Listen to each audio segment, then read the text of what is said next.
where three nerdy friends talk about all things nerd, geek, and pop culture related.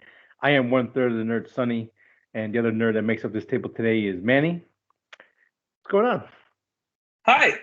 Just a little rain over here in the Midwest by Just Chicago. So, a wee bit. uh, it's a Yeah, wee you guys bit. want those? Yeah, just a wee bit, and maybe tornadoes warnings every now and then, but not too bad. Was that earlier this week that we had that tornado thing, or was that last week? That was last week. I believe it was like a Saturday or Sunday. I think it was Sunday. Interesting. Yeah. You guys might notice we are down one nerd today. Frank could not join us today, so we're gonna. But like they say, the show must go on. So we will bring you a full show today. Don't worry about that. And with that being said, let's see here. You want to jump into the news? Yeah, we'll jump into the news. All right. I'll take the first one. Here we go. Interview with a Vampire show set at AMC will launch franchise. So AMC is looking to put out an 8-part TV miniseries based off of Anne Rice's novel entitled "Interview with a Vampire." There's a movie, I think. Forgot. Maybe in the '90s, maybe or '80s. I want to say '90s. A movie with Brad Pitt, Tom Cruise, and a very young Kirsten Dunst starred in the film adaptation of the same book. And apparently AMC actually bought the rights to like 18 of Anne Rice's books. And I not very familiar with the books myself, never read them, but I did watch Interview with Vampire and Queen of the Damned, so might be something here. I know she has her fans and everything, so might be interesting to watch, see what AMC can do. Because trying to think, since Breaking Bad and Mad Men, have they had any other like hit shows in the past few years? No, nothing like on the same level of those shows. Yeah, I want to say one, but no, I don't even think there was one after that. I remember Midnight Summer was one, but that even got canceled pretty quick. Yeah. Um, so it'd be interesting seeing this on the show as AMC. So, hmm what other books did the person write? You said I they know. bought their whole kind of. Yeah. I know one was Queen of the Dam, which was also turned into into a film. S- I don't. Oh my goodness, what is her name? The R&B singer that died. I don't want to say her name wrong. Oh, Aaliyah. Think it was Aaliyah. She starred in it, and and that's all I really know. Main titles. Let's see here. And Rice to the Google. Oh boy, yeah. So she has like Interview the Vampire, the Vampire, Lestat, Queen of the Damned, the Witching Hour, the Table of the Body Thief. So she has Do a you lot of. remember Queen of the Dam? I Did you ever do, yeah. watch that? I did, yeah. The Body Thief. That sounds familiar too. I don't know why that does. Yeah, I have no idea why that sounds familiar. Eh, Maybe it's a past girlfriend or something, or maybe a No, family member or something. I was like, hey, you should read this book. no, I don't think that's why. I hardly ever read. I Yeah. did read all the Jurassic Park, not all of them. I read the first and I think second one of Jurassic Park because those were actually books, and that one really got me interested. I know I did this thing when I was younger. Whenever a movie came out or like a superhero movie came out, I would buy the novel adaptations Okay. and uh, and I would just read the heck out of that. And a lot of the times, the adaptations were actually pretty darn good. They gave you a couple more details. I used to remember what they were, like especially from like Spider-Man and Spider-Man 2. Actually, I read Spider-Man, Spider-Man 2, and Spider-Man 3. Um, I remember when I found out how Venom died in Spider-Man 3 in the book, and I was so mad. I like read it like three times. I was like, no, no way he dies out like that. And yeah, That's so that was funny. fun. That's funny. Yeah, I never read those adaptation of movies, but now I'm kind of curious to like try a couple. Yeah, I think it's basically the script, if I'm not mistaken, you know, in just book form. Normally, who writes that is the person that wrote the script and all that. Okay. Yeah, they're pretty good, man. They are pretty good. I forgot like the little details. Like there was a little detail for Spider-Man that they didn't put in. I think it was like around the Thanksgiving table. Hmm. But I just can't remember it at this point. But I every time I would watch Spider-Man, I'll be like, oh, yep, that happened in the book, and they didn't show it. So yeah, I think you know what? I stopped reading them because the whole spoiler thing. Uh, Uh, because I just didn't want to keep following up, but I couldn't get enough of Spider-Man, and right. I remember that's why I read that book is because I just wanted to know more about it and know it before it came out or things like that. So yeah, Mm, that's right. The book I tends to come out first, right? yeah, like a couple like a month late, a month before I remember. Oh wow, that's really weird. I mean,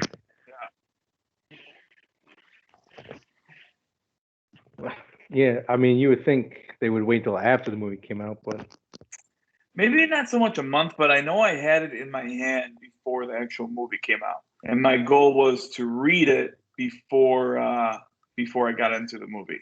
oh okay. So it might have not been like exactly a month, but yeah, I know it came out before it. Cool. Little tidbit of the day. Ding. Uh, That's not really cool. Are you good with your part? yeah. Anything else?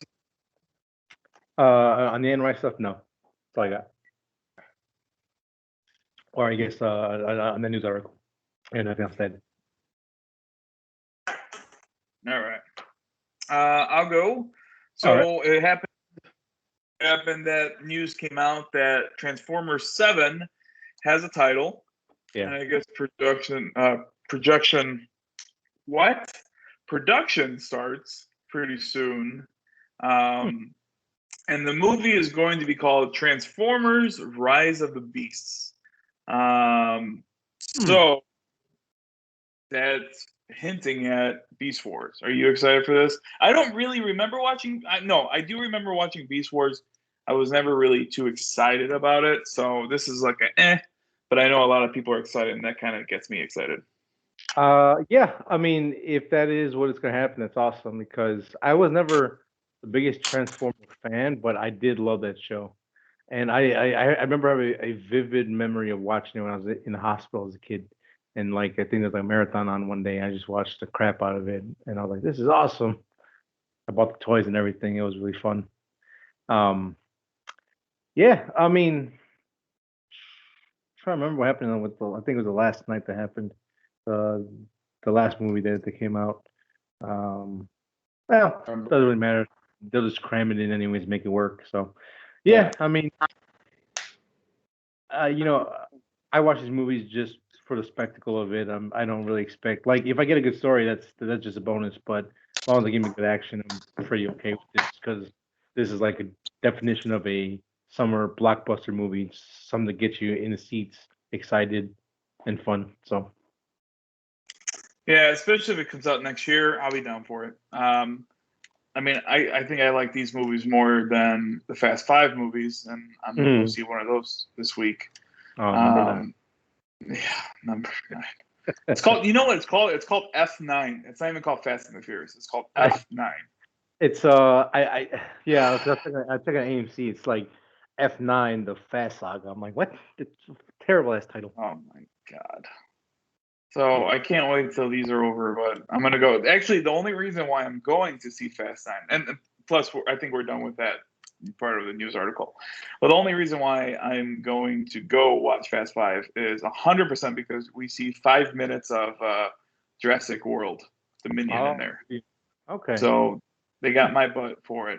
I'm not gonna spoil it, but it's supposed to show the first 5 minutes of the movie, and supposedly this is how Spielberg wanted to show it to us, but couldn't for whatever because of the limitation in technology that was out at the time. So I'm pretty excited for it. Oh, That might be just bullcrap what they said just to get butts in the seats, but they're gonna get my butt in the seat. yeah, that's pretty interesting. I mean, I am gonna watch this movie. I'm hoping maybe next weekend or something. But yeah, I mean, I've seen all of them. Might as well watch the ninth. Yeah. But that's pretty interesting. Now, is that on the IMAX one only, or is it like normal Yes. one? Yes. Only IMAX. Okay, so okay, cool. And if you are an AMC user, or if you have stubs, whatever, this to all the fans, and I guess you many too. If you buy your tickets before 4:30 or 5 o'clock, you get a 30% discount on all tickets. So, um, that's Is their that the whole. new matinee? For now, yeah. Probably until the business starts to pick up again. But yeah, so before 5 o'clock, if you buy your tickets, you get a 30% discount on your tickets.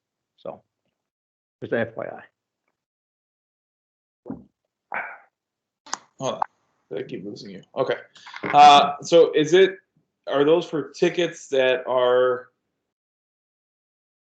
for show times before 5 o'clock? Yeah, yeah. Showtime before 5 o'clock. So if I buy an 8 p.m. movie at 7 a.m., I pay full price for that movie, right? Correct. Yeah. Okay. Cool. Yeah. And I think that discount works. Let me check. I got the app up here. Let me see here real quick. Where is Yorktown? There's Yorktown. Let's go to tomorrow because that is Sunday.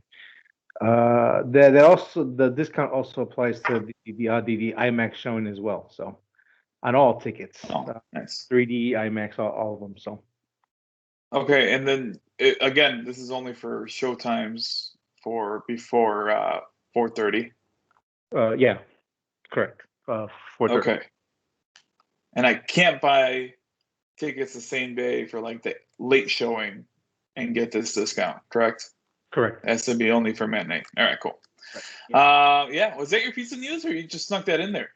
I just snuck it in there. I think Look at you. people should know. um, my next news article, the Firestarter movie is getting a remake in the works. I think from Blumhouse, and they actually ran it through Stephen King himself, and Stephen King actually approves of the script for the remake of Firestarter. It's very well known that Stephen King makes a lot of movies that are based off of his books.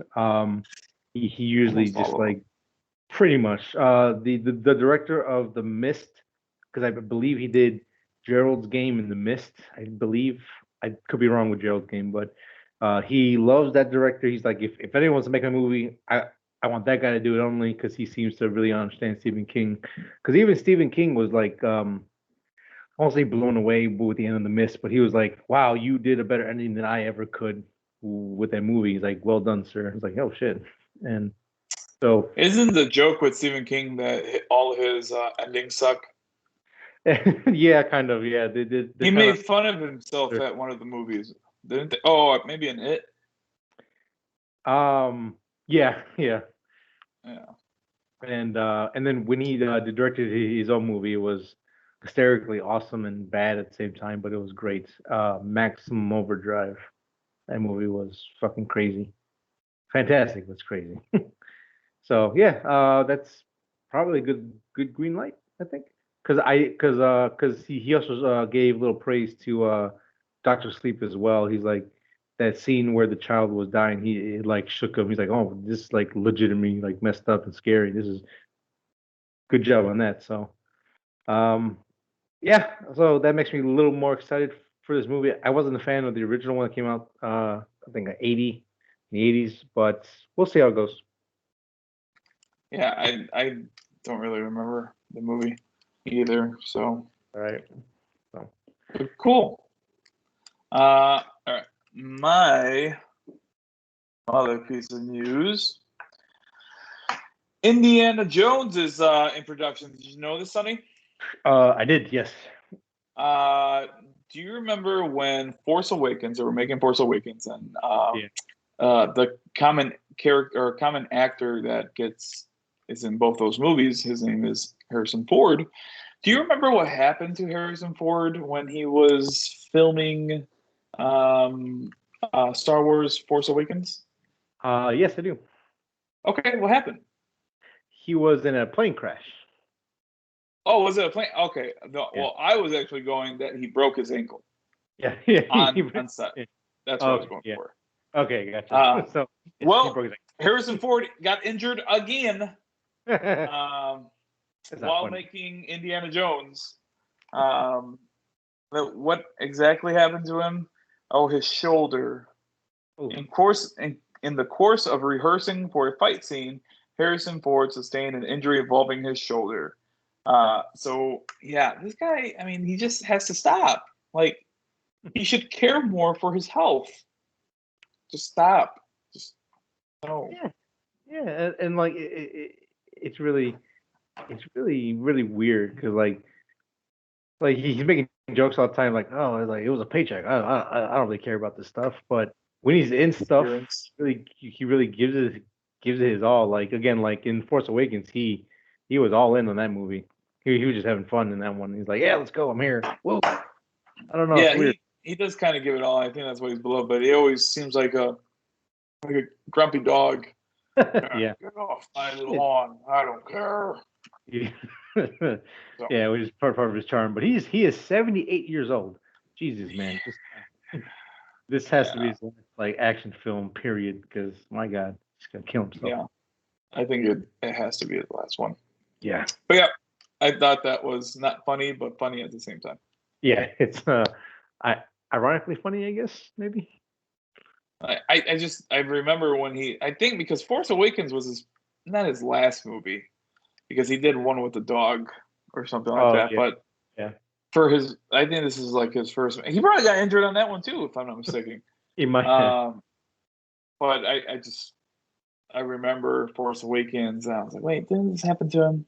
So Oh yeah, I think it was he was getting on the Millennium Falcon on a ramp and he like fell and like twisted his ankle, right, or like something like that. yeah, yeah, Yeah. yeah, yeah. Mm, terrible. Oh, Harris Ford. Stop. Talking All ask. right, that's my news. Alrighty, my last one, real quick. With the Forever Purge coming out for the July weekend, it is being touted as the last one in the franchise. Might not be the last one. We'll see.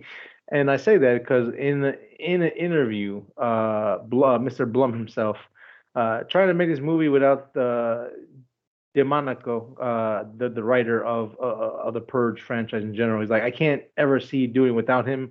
I guess his first name is James. He's like, yeah, I don't really want to move forward without him, but I'm always talking in his ear about it. And then James goes, you know, I thought this was gonna be the last one basically. And then like about 4 months after we finished rapping, I woke up one day. I'm like, oh shit, I got an idea for another Purge movie. So. Um, Never say never. We might get another one, which I would be happy for. Again, like I felt like they never really reached the full potential of what the series can do as a whole, but they're just really fun popcorn movies to go. Very B genre film movies. It's a lot of like the part exploitation, part just action and violence. So I'm I would be down for more always. I don't agree with having him just do it, but I think they should give other people a chance to show what they can do with scripts and action. But we'll see. I've been wanting to watch the original Purge for a while now. I just never got myself around it. I remember. I mean, I remember I just got drunk and knocked out and woke up, and I thought it was at the beginning of the movie, but it was actually the end. And Oh, then I got sad. But I never watched it again. Yeah, I mean, it was always a concept that interests me, which I always found like, what if that happened? But other than that, I mean, the movies aren't that great for me. yeah, yeah. I would. they're not that nichey, but they are kind of niche in their stylings and who they're for. So that's understandable. But yeah, so we'll put that in the camp of maybe, and we'll see how it goes. But that's it for my news. Okay, I got one more. All right. Were you a Smallville fan? For a few seasons, I was. Okay, I know Yeah. Violet was a pretty big, pretty big fan. Well, animated Smallville project with Tom Welling and Michael Rosenbaum being worked on. And if I'm not mistaken, Michael Rosenbaum was Lex Luthor, right? I want to say yes. Like Yeah, the name sounds familiar, but I'm pretty sure he was. Yeah, I mean, cool. Yeah, fine. yeah, I was it's never fine. really a Smallville fan to Yeah, I begin mean, with. it was okay. But yeah, it got weird and not in a good way. It's very CW. Oh, I think back then it was not It was CW. super, Yeah. wasn't it? Um, Or was it UPN? yeah, I think it was UPN Was it first. UPN? Yeah, yeah. I think it originally aired on UPN. I think, but even then, it was still very CW esque. Because Yeah. if you watch the CW shows now, oh my god, so some are very cheesy, great, but man, they're off. So, I'll check it out. I guess. I mean, since one of the members are going to prison of the cast for being part of a sex cult, can't have her back. So, Oh yeah, I forgot. yeah, yeah, so it's weird shit, man. Weird fucking shit. But well, I guess I'll check it out if it's readily available. But that's all I gotta say about it, I guess. All right, well that's the end of my news then. All right. Well, that means we move on to our nerd outs of the week. Would you like to grace us with your offering first? Yeah, I'll go first. So I didn't realize that Long Halloween came out, so I did take a peek at that. I love the animation on it. I like that they redesigned Batman a little bit, but they kept everyone else the same. And then your boy from Supernatural, his voice, he finally got to play Batman in some form, and I approve. I approve highly of that. I liked how he sounded. Wasn't too grumble, but still was like, okay, I'm listening to Batman, which I always appreciated. So yeah, it was. I can't remember Long Halloween too much. The problem with these movies is that they don't follow it 100% Right. for whatever reason. I think like Hush was actually part of the bigger DC uh, animated universe that they made. This one is not. This one is just like its own kind of thing. Mhm. So I mean, it. I can't remember it too well, long the actual comic, but it seemed pretty close to it. I remember with the whole Falcone's son and all that, and he Mhm. was in it, and but I forgot who the killer was. Because there was a killer for it, Oh, but I just completely forgot who it was with it. you mean in the Like the book or twist. oh No, the twist. okay. In the book, because I Oh, remember there was a twist, if I'm not mistaken, with it. okay. So that's what I Was forgot. was the long Halloween, was that with Calendar Man as well? Yeah, Okay, yeah. okay, yeah, And the guy playing Calendar Man here is the same guy who was in The Dark Knight. mm, Um, the first guy that, or the guy that tells, no, what was it? It was Harvey Dent. Harvey Dent captured a guy, and he kind of looked like crazy. Do you remember the oh, skinny looking guy? like a big nose or like a long nose? Yeah, he's in Yeah. Suicide Squad as Polka Dot Man. Okay, yeah, I know exactly what I am. Yeah, so him. He's actually the voice of Calendar Man, if I'm not mistaken. And Calendar Man has a pretty good voice. The voice is very similar to Arkham. You remember Okay, that one? yeah. Yeah, very similar to that, which was pretty cool. But yeah. Hmm. It was good. Oh, yeah. It's good to hear that it's good because the DC animated stuff used to be really like usually was a hit all the time. Like they put out really good stuff, and then I think around when New 52 came out, that's when shit kind of just started to go downhill real fast, and then like the animation style wasn't up to par. The Killing Joke was the first half was just god awful, and then like I guess the art didn't transfer well for that one. Same with the Dark Knight Returns. I felt like the animation was a little off. It felt too bright and colorful for that type of Yeah. story. But I actually really did like Dark Knight Returns, if I remember right. But you're right. It was, now that I kind of think of it, that one was kind of a little too light. yeah, but good to hear this one seems to be a step in the right direction. Hopefully, they can keep picking these good stories, or maybe fix stories. Because like I would like to see what was it? I think it was like the Black Hand or the like it was this weird cult story. And it was actually okay until it got really weird. Maybe they can go and fix that. But yeah, I don't know. We'll see what they do next, and we'll check it out because it's Batman, and we all love Batman. So This one is the first one out of two. The second one comes out, I want to say sometime in July. okay, So it's not going to be too far back. My other piece of nerd out that I remember this is that I think it was last week too. I started watching it already, but I forgot to mention it. On Disney Plus, there's a new Pixar movie that came out called Luca. Have right. you watched it yet, Sonny? I haven't watched it yet. No. No. I don't. I think Frank has too. Yeah. My daughter loves it for whatever reason. There's not music, and I mean there is music, and there's like Italian pop, if that is real Italian music. Mm. But there's no one singing like in Coco or anything like that. But she absolutely loves this movie, Mm. and so does my wife. My daughter's one, so a lot of stuff is kind of hard for her just to sit down and watch. But for whatever reason, this one she could do that and more, and she doesn't get sick of it. And yeah, my wife absolutely loves it too. Oh, that's good. Yeah, I think Frank's kids love it too. I think they've seen it like 5, 6 times already. Yeah, So I think kids I have them love beat though. I think I have them beat with Elena, but yeah, Nice. still pretty good. Cool.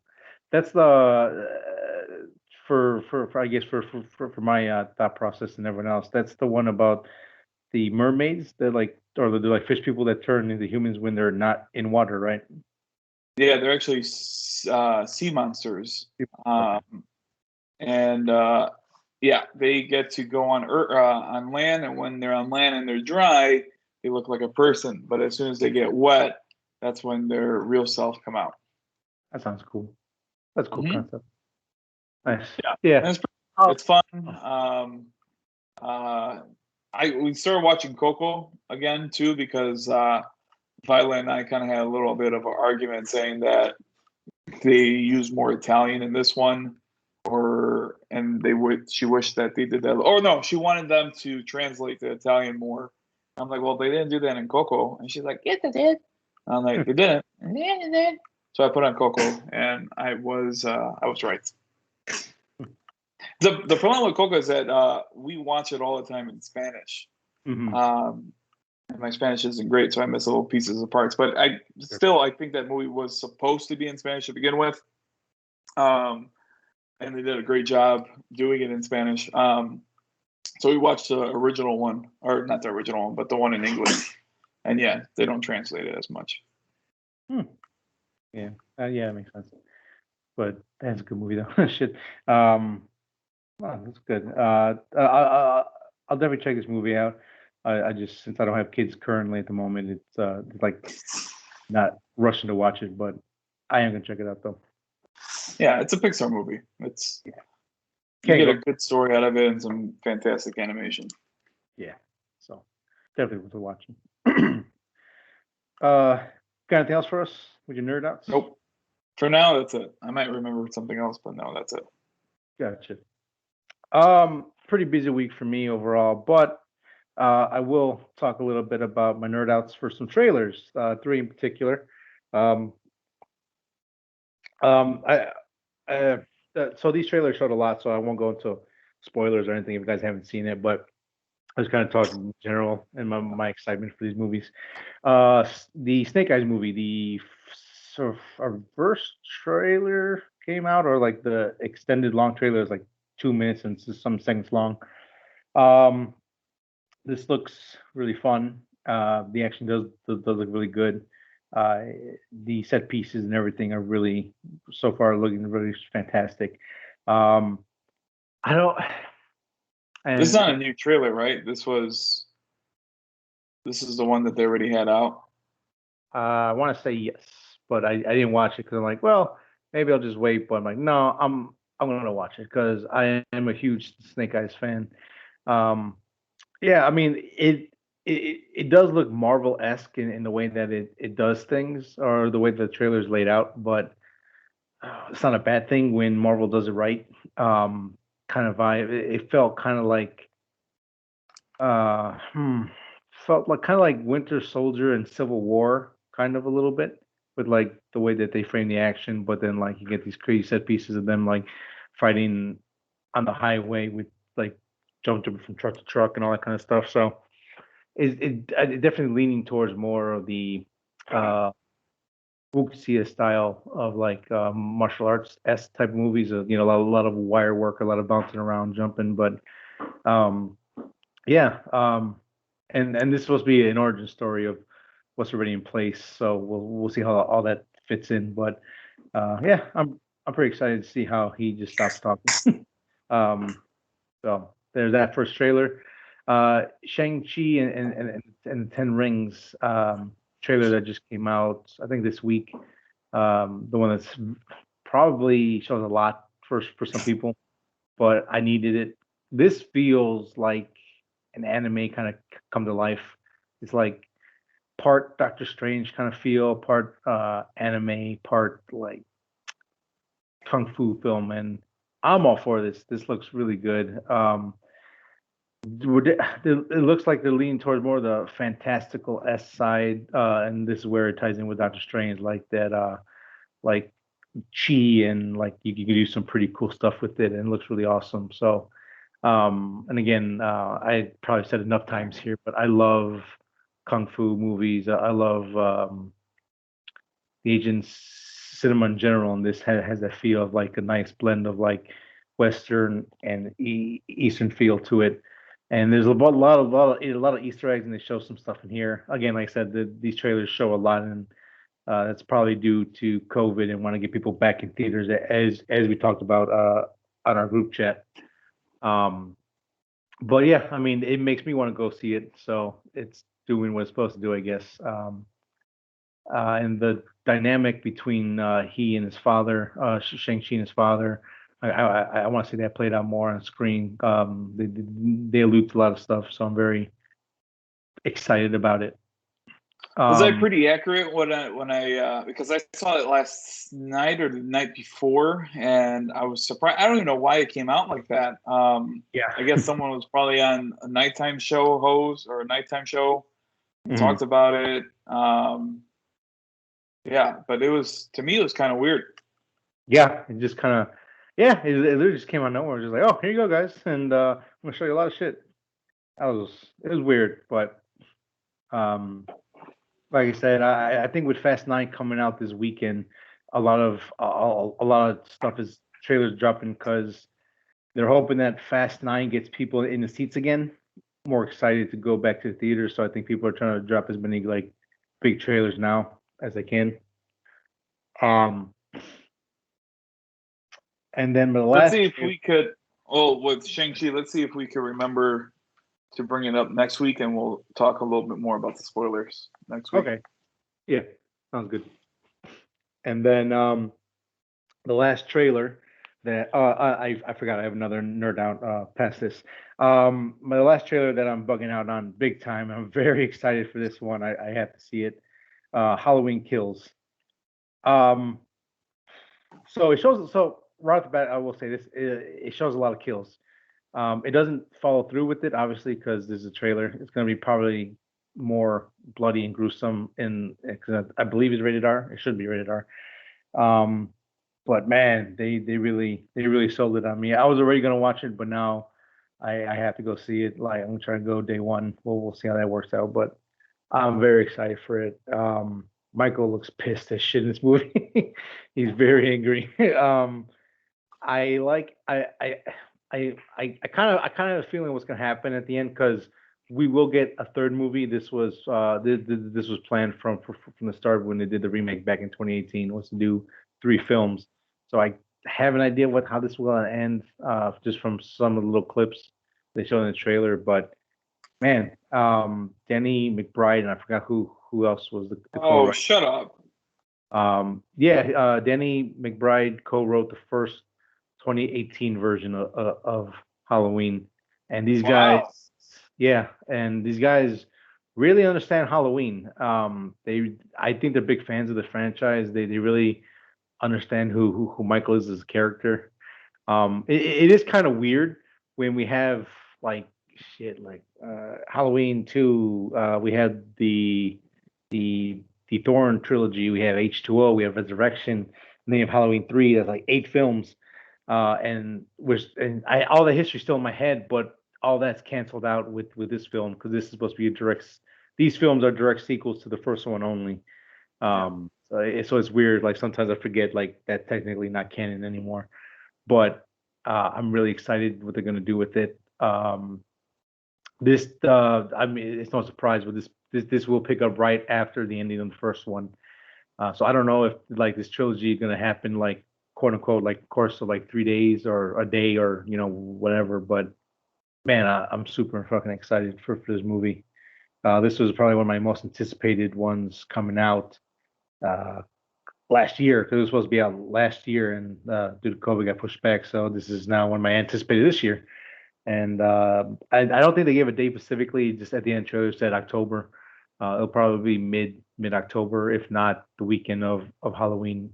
Um, so we'll see how that plays out. But Yeah. yeah, I watched I, that one in theater for sure. yeah, yeah. Um, This you one was actually remind me of another nerd out I had, so I'm gonna take the limelight real quick. yeah, good.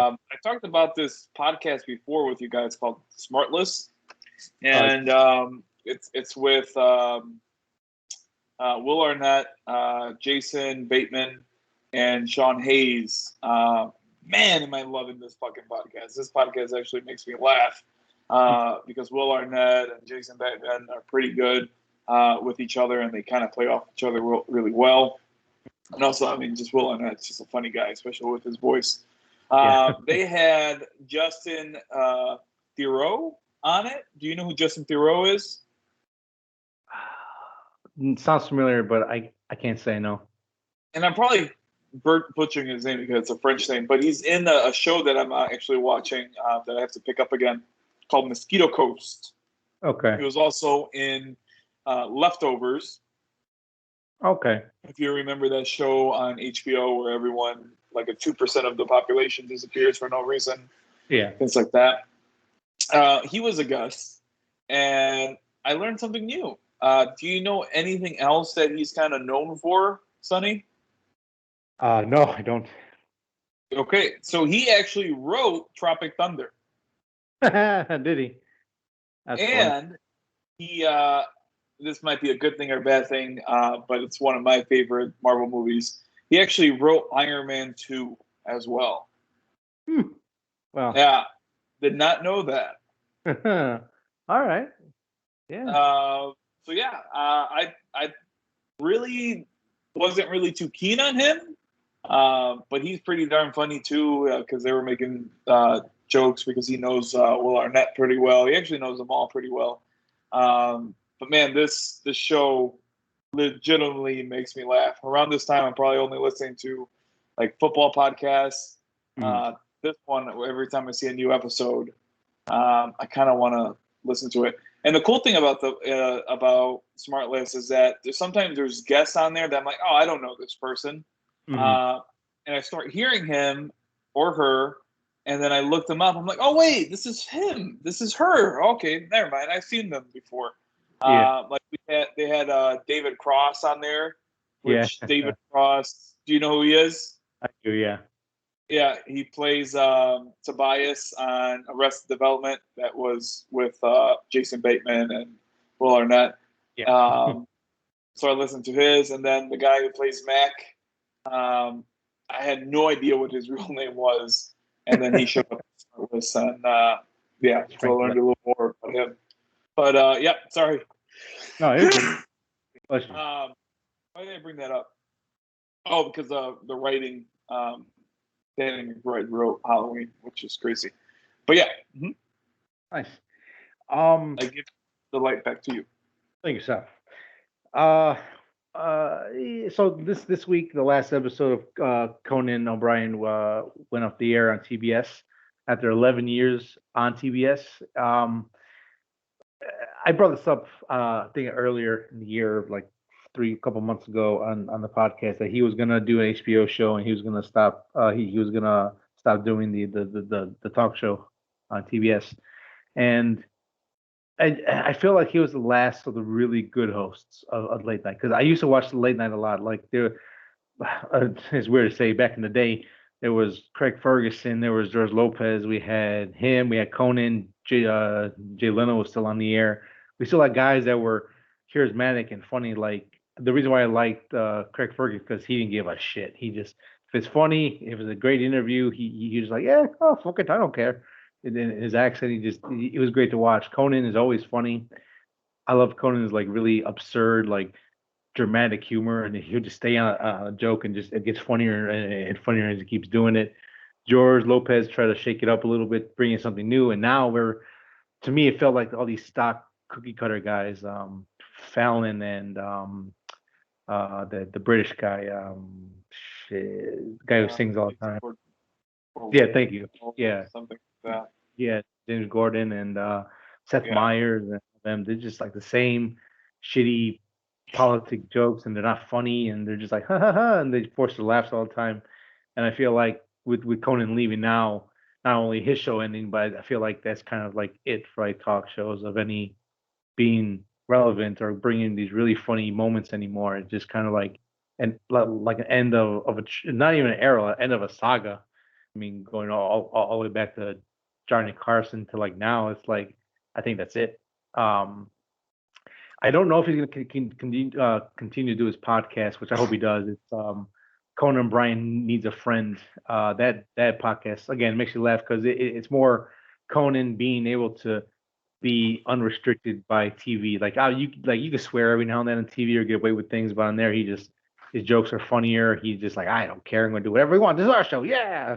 He's really excited, and he brings on really cool guests. And like you were talking about the podcast you were talking about, people I've never heard of, or people maybe I've heard in passing, and I listen to them, and they're really funny, and the way he's able to interact with them is cool. So that being said, though, I do want to see what we can do on HBO. I don't know what I think it was gonna be like a sketch comedy show or something like that, but that should be interesting. But yeah, that's it for him, man. And I love his speech. He's humble as shit. Like he spent the last 10 minutes thanking everyone around him. He's like, I wouldn't be here without these people around me, and he was just thanking everyone. And like you can see it in his eyes and in the way he talks. He's just like, I'm lucky as shit to make a fool of myself for like 11 plus years, and I'll be grateful for any minute of it. So it's just kind of cool to like, again, I don't know how he is behind the scenes as a person, but the way he carries himself and everything, he seems like a genuinely good person.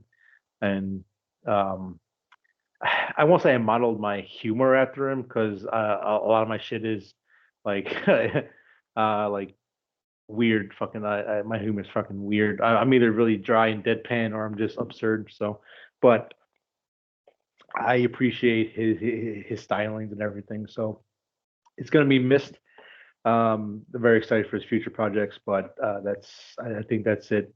The end of talk shows in general for me anyways. I can't speak for everyone, but so hopefully he keeps doing the podcast, and can't wait to see what he does next. So that's it.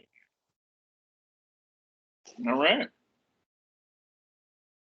So Anything else? we have I was gonna ask you the same thing. Anything else? I guess not. So we'll go ahead and warn people. Next, we're gonna do our spoiler talks of the Bad Bitch and Loki episode 3. Yeah, 3. So if you're gonna stick around, I'll give the spiel at the end. If you're not, pause this, go watch those shows, come back, or if you're not gonna have time this week, go ahead, skip it. I guess you will be missed, but catch us next week as we talk about more nerd out news and spoiler talk. So give you a couple seconds to jump off, because again, heavy spoilers. We'll get into everything. You've been warned. Do, do, do, do. They might copyright that shit. They'll be like, take the channel down now. So let's go ahead into it. Bad Batch. We'll start off with the Bad Batch. All right. You liked it, correct? I did like it. I like Omega more and more as I watch it too. So I mean, I'm not like Frank where he kind of doesn't like Omega. The revelation that they did today or this week was kind of cool and kind of makes sense. So yeah, I liked it. I liked it this week.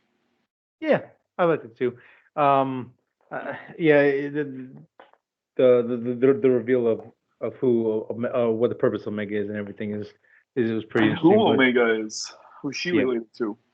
Yeah, she is related. Well, she's related to Django, Django Fett. She is like she is like Boba Fett. She's like the purest form of a clone She's that the there is. last purest form. Yep. And I thought that was pretty cool. I mean, like I think we kind of hinted at that, or that's kind of what we thought, but having it confirmed where like I forgot, I don't know what he is. He's the president or the chancellor or the head alien fish guy. They were like, yeah, just make sure we get a sample and just kill the shit out of her. We don't need her pet alive. It's like, damn. She was there just to be farmed for her DNA. This episode is definitely Omega and Bane driven. We see Bane go fight with I always forget her name. Fennec. Thank you, Fennec. Yeah, she was still hired to get Omega back because I guess she was aware of what they were going to do to Omega, and she's hired to bring her back because one of the fish people. I know they have names, but I just call them fish people. She's grown attached to Omega. I believe she's like a female fish person, so she kind of has this strong attachment to Omega. She just doesn't want her to be killed, so she hires her own bounty hunter, which is Fennec, to bring her back alive. And Kane is or Bane is there to be like, no, kid, listen, you are screwed. I don't tell you. Trying to think what else happened. It was just it was another heavy action episode. What do you think of the of his flying robot friend? I haven't seen Bane in a long time, so I forgot about his sidekick. I thought sidekick. Right. Yeah, I feel like he was partly useless and just kind of there to be. Oh, I'm here to be for laughs. Haha. Yep. So did you, when they showed the clone body, did you think that was Snoke? Oh, no, but that is interesting. If they could tie in the new stuff with this too, that would help tremendously. At least make the movies from god awful to just like not as god awful. No, that is interesting. Because again, we know for a fact that the Empire stops using clones entirely, and so what happens to all the clones? What happens to all the stuff like that? Do they use it for that? Because we know that, as we learned in not the Last Jedi, Rise of the Skywalker, Snoke was a clone and a conduit for the Emperor Palpatine to do his bidding. So that'd be kind of cool. because they would get that technology from them most likely. So yeah, um, the Bad Batch really weren't a factor in this at all. They were just there to track Omega and to get her out. Um, Again, overall, it's pretty solid episode. Good action. The reveal of who Omega is and her purpose was really good. Kind of excited to see what's gonna happen next because are they gonna keep hunting her? Then keep hiring bounty hunters? Or are they gonna send like the whole fleet of the Empire after them at a certain point, or what's gonna happen? But it's pretty interesting. Um, I think I sent it to you on Instagram. Did you see the it's like the unrendered, unused clip from the Clone Wars, I think, or maybe it was, yeah, it was Clone Wars, I think, with Bane No, versus Boba Fett. I didn't. No, you know what? You sent this a while back, no? I want to say sometime this week. It was maybe earlier in the week, but um, yeah, you always asked about where that dent came from, and this was their way of explaining it. It's not canon, but it was very close to being canon, and it was kind of cool. I even think when Bane got his hat knocked off, I think he was wearing a metal plate on his head. That might It have been his was. cap. Yeah. So it's kind of canon, but it's not, I mean, it might be actually be canon. I don't know. They got to put it in somewhere. But do you want me to explain to it, or do you want to find the clip I'll and? watch it. I think I kind of get the gist of it. It's basically him and Boba fighting, and then they kind of get good shots at each other, and yeah. Yeah, it's a really cool standoff scene. Um, yeah, I mean, I thought that was cool.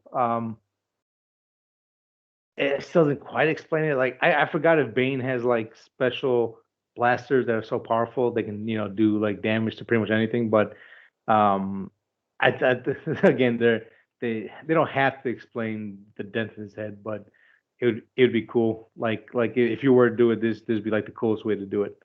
So I think we're gonna get Boba Fett in this series possibly.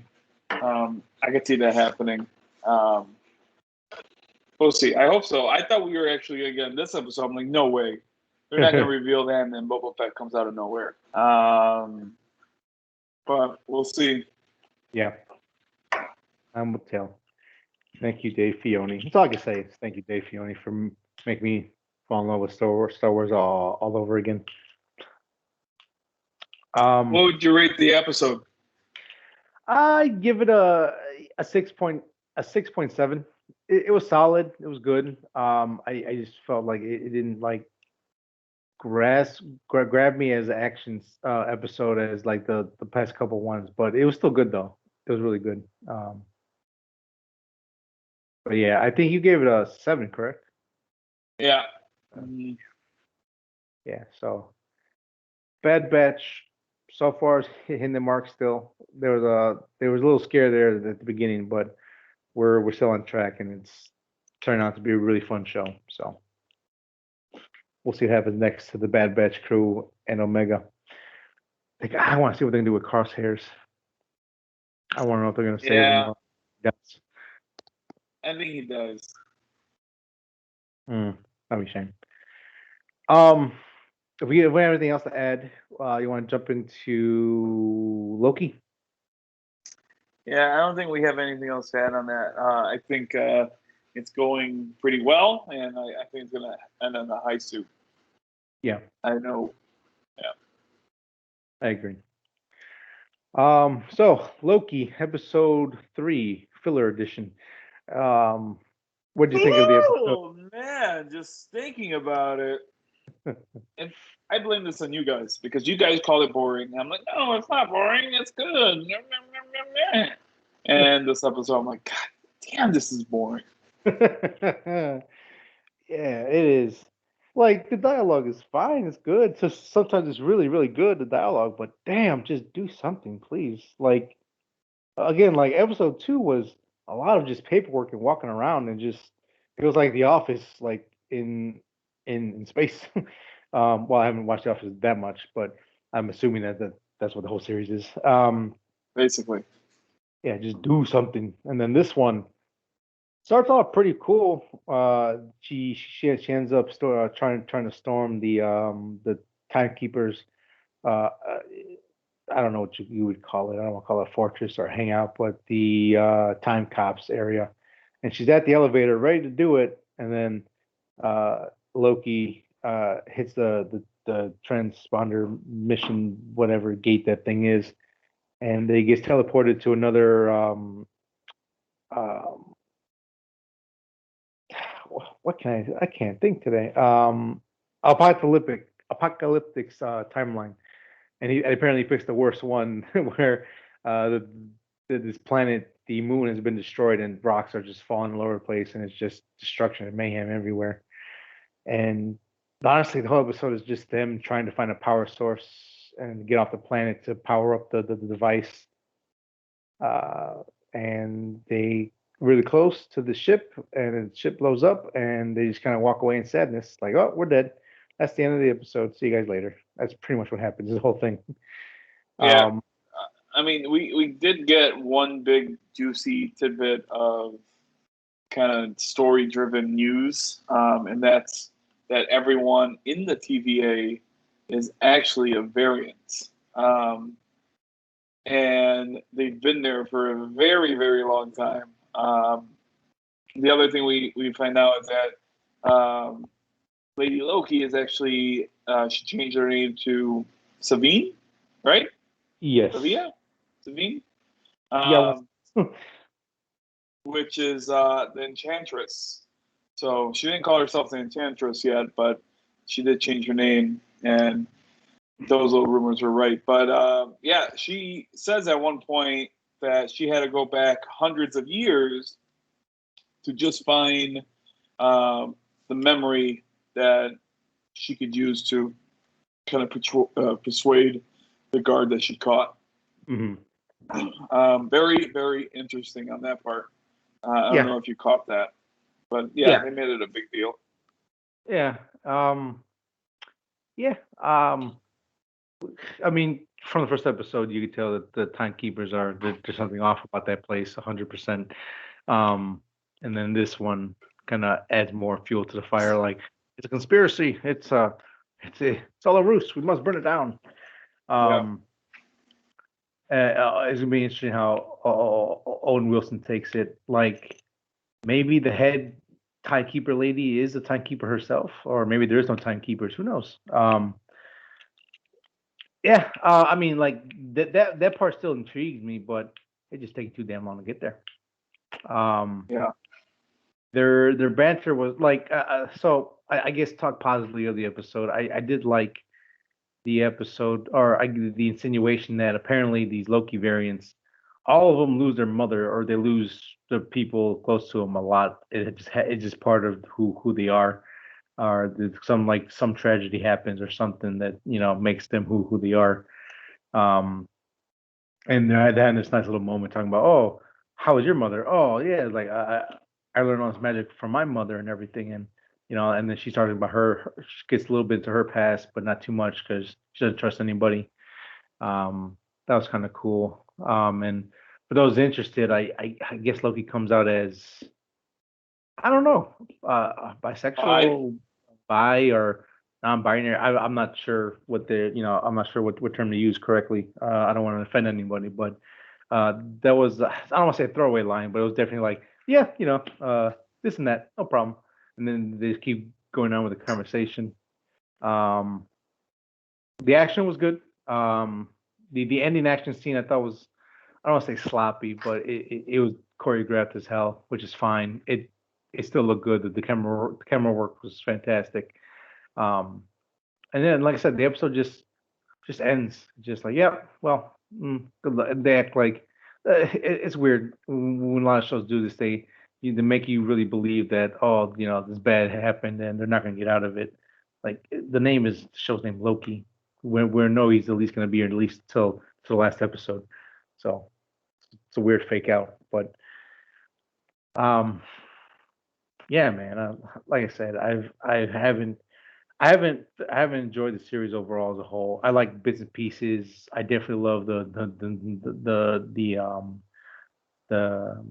the set pieces and the camera work and all that kind of stuff. And when the humor is funny, I think it hits pretty well. And then they just kind of drag it out too long. Um, I don't know how you feel overall about the series, but I guess let me ask you, what do you think so far of the series overall so far? Um, like this episode really brought it down. Mhm. Because before I would be like, oh yeah, this is really good.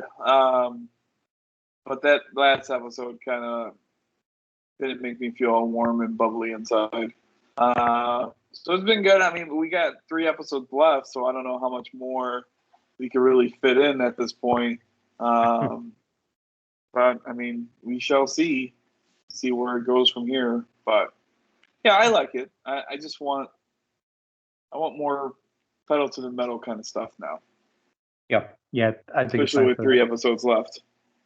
Yeah, I mean, granted, they are like 45 minutes, but still, like if you're not careful, that 45 minutes goes by fast. Um, so yeah, Bad Batch was good. This was it was meant to disappointing at best. Um, yeah, we'll see what happens. They need to bring Owen Wilson back on the show right now. So I I don't want to say he brings something special, like oh you have to watch for him, but I do like his acting in this. I I think he's works well with Loki or Tom Hiddleston in the show. So yeah. But I don't know. Do you want to speculate about anything? You want to throw in any kind of I hate calling conspiracy theories because I mean we've been kind of right with the exception of WandaVision, but because of all the stuff with surrounding that show, no one could guess. I don't know where they could take it. I mean, I can't. WandaVision burned me too much. I can't really think on where it might go because I feel like I'm going to be wrong on it. So yeah, I can't really. I don't know. I want to say it, but I just I can't. Yeah, no, I hear you. I mean, I just don't get it. I don't know. I kind of want to see how Kane the Conqueror fits in, if he either makes an appearance or even just like a little throwaway thing or something, or like they mention You his think name. he's a timekeeper? Maybe.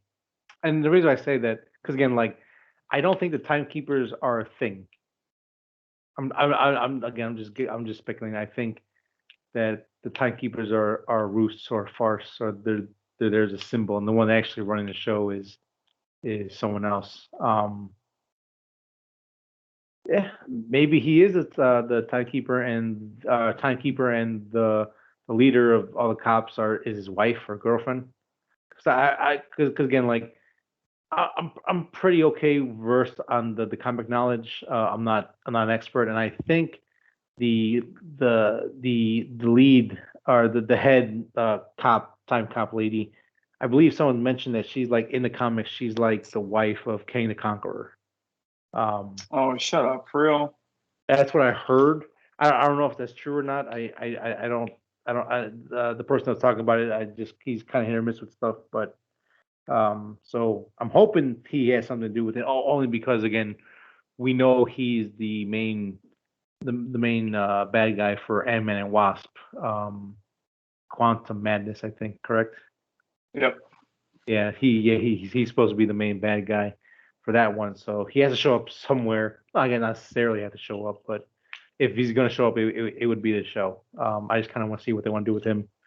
Because I think in the comics originally, when the Avengers started messing with time, they accidentally caused his Kang's timeline to just like be destroyed completely. So he goes on this tirade to find the Avengers. So he starts hopping from timeline to timeline until he finds the one that like killed his whole existence and timeline and family. So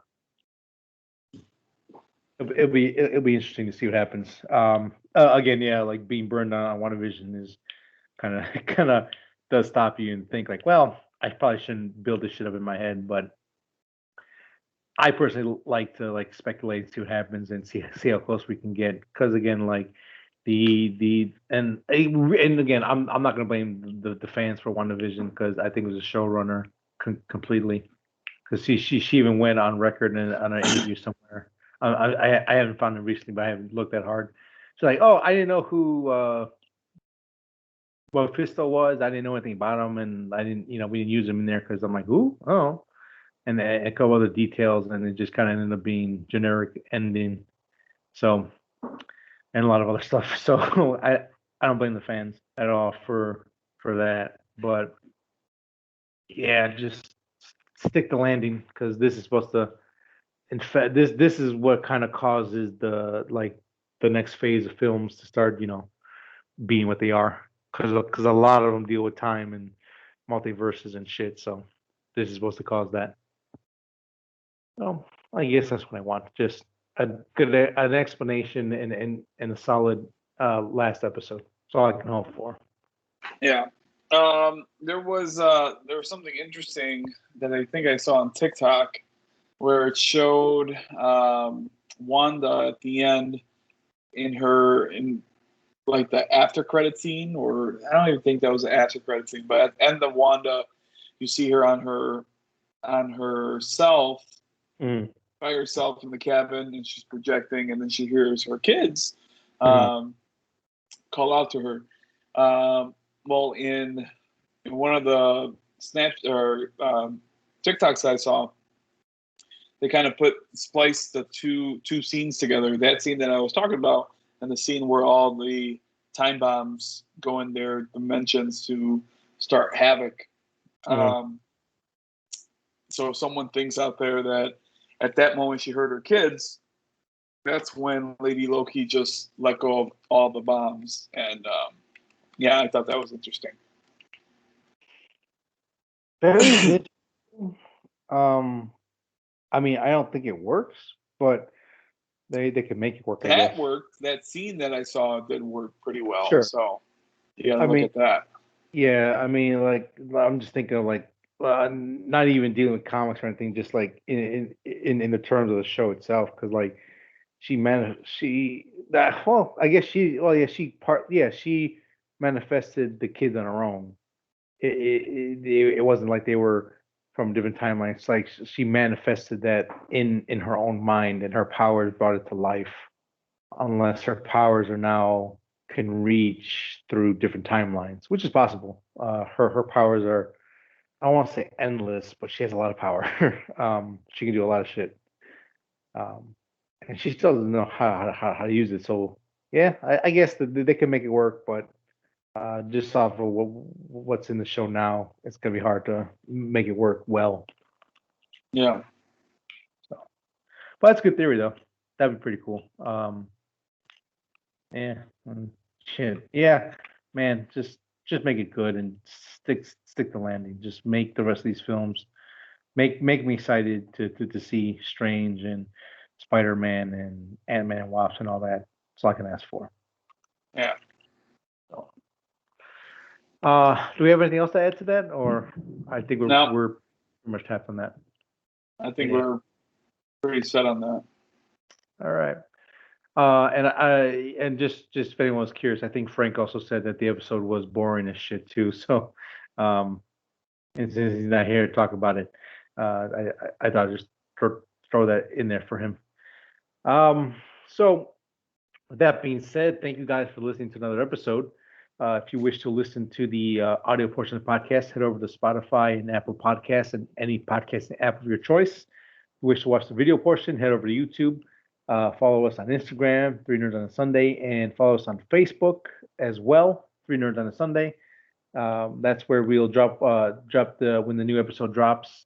Always Sunday, time varied, but always on Sunday. So with that being said, again, excuse me. Thank you for listening to this episode. We do appreciate it. We hope you enjoyed. And until next time, bye. Bye.